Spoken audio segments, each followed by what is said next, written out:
Hi guys, welcome back to my channel. I'm no expert, I'm not an artist, but I would like to share my art journal with you on this channel and hope you enjoy this. Today I'm testing out the watercolor pencil for the first time. Over the Christmas I received a sketchbook and a set of 24 watercolor pencils from Roger's mom. I don't know about you, but I've never used a watercolor pencil before. In order to know what color exactly when the water is added onto the color, I decided to draw up a color chart for this set. Basically I just drew up like a table on a paper and I just list out each color and leave a box next to it. This way you can really see how the color changed after the water is added to the color, and it really helps for you to choose the right color before you did the painting. As you can see, I created some sort of gradient of the color. This is the interesting part about watercolor pencils. You don't need to fill up the color as full as you expect.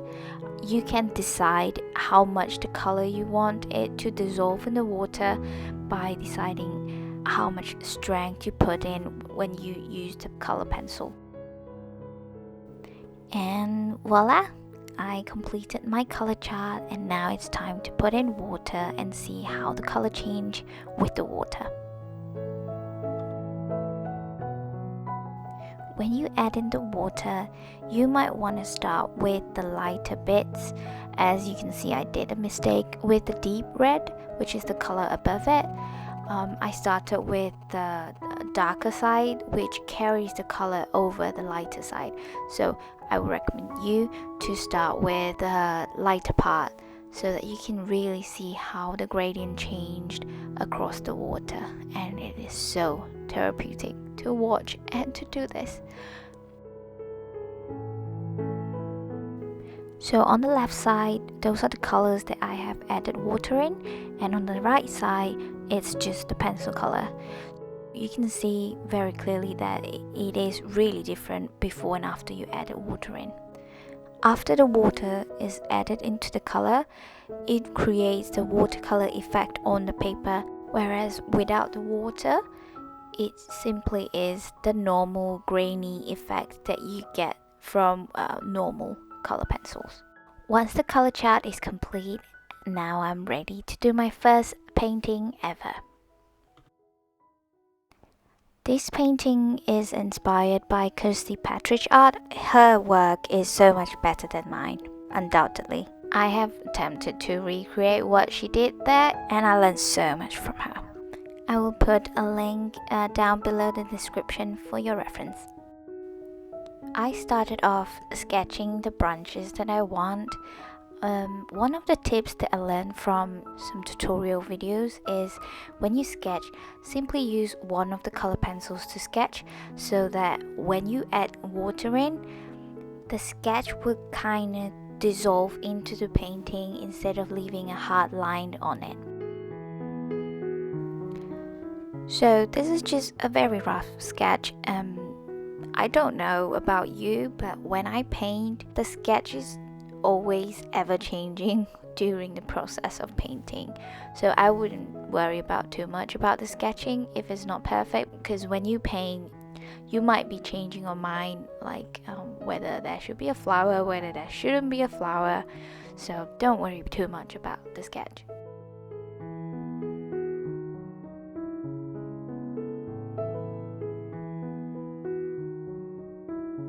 Now that the sketch is almost done, I'm going to create a border using masking tape to tape the 4 borders so that I can freely create a subtle background within the borders. Now is the time that I use the color chart that I just created just now to choose what color that I'm gonna use throughout the painting. Now onto the painting again. I have chosen some blue and pink for the subtle background that I'm gonna create, because I want to create a purplish subtle background behind these flowers. Because this is watercolor pencils, you don't really need to fill the whole painting with the color, because you will gonna use water to fill that out.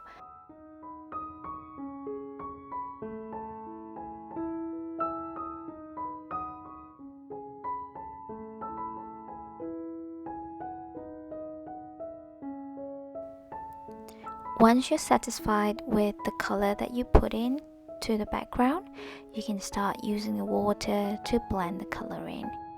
In Kirsty Patridge's work, you can see that she used a masking gel kind of tool to mask the flowers, so that when you blend in the background, the water wouldn't dissolve the sketch altogether. But I'm still a beginner, so I'm just gonna try my best to avoid the sketch carefully blending in the background.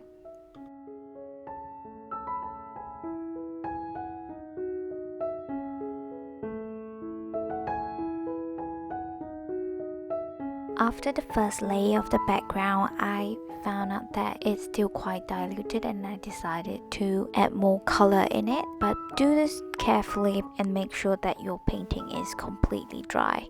As you can see on the top left bit of my painting, I accidentally left a patch of blue. That's because I added the color on the paper that's not completely dry.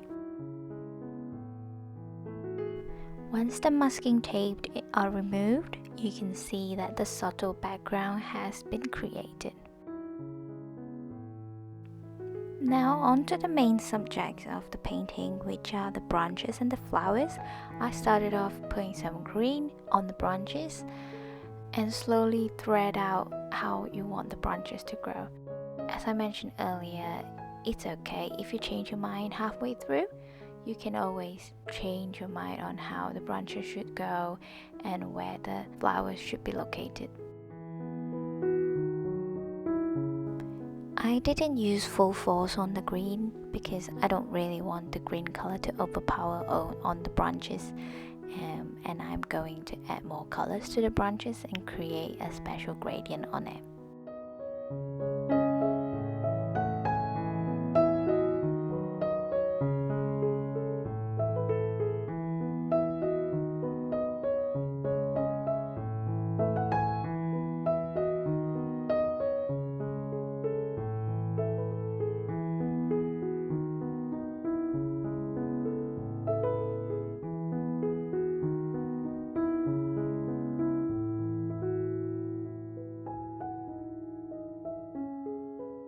For the last layer of the branches, I chose a darker brown just to highlight the shadow created under the branches.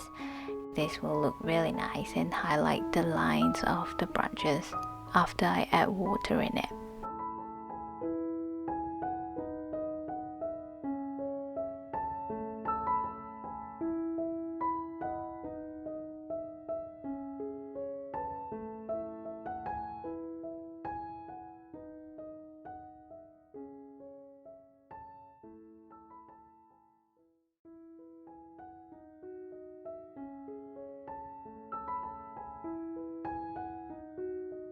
As you can see, I didn't go straight to use the water to activate the color of the branches yet. Instead, I decided to go on and put in some colors for the flowers so that I can activate all the colors at one go.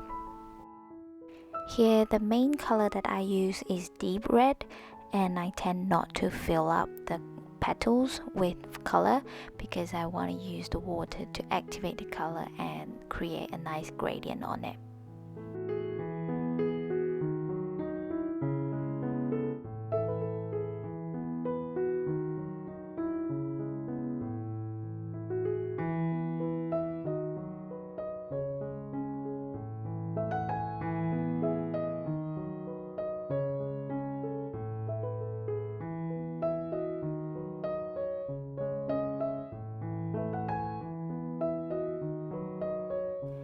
This is the final product after changing my mind on branches and a bit of flowers, as you can see from the previous clips. And now I'm just going to activate the branches color and the flowers with water and slowly bring out the watercolor effect on this painting.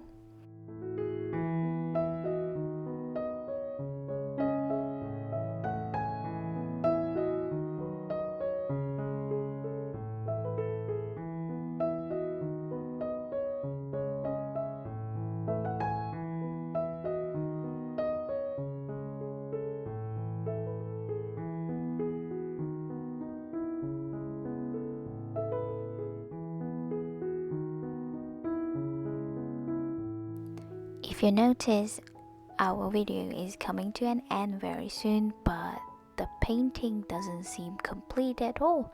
That is because my phone is running out of memory and I didn't manage to record the whole process of this painting. Do let me know if you enjoy this kind of video from me, because this is also my first time recording this. And again, I'm no expert, I'm not an artist, and I'm still learning. Hope to share more of my art journal with you on this channel. Thank you for watching. See you.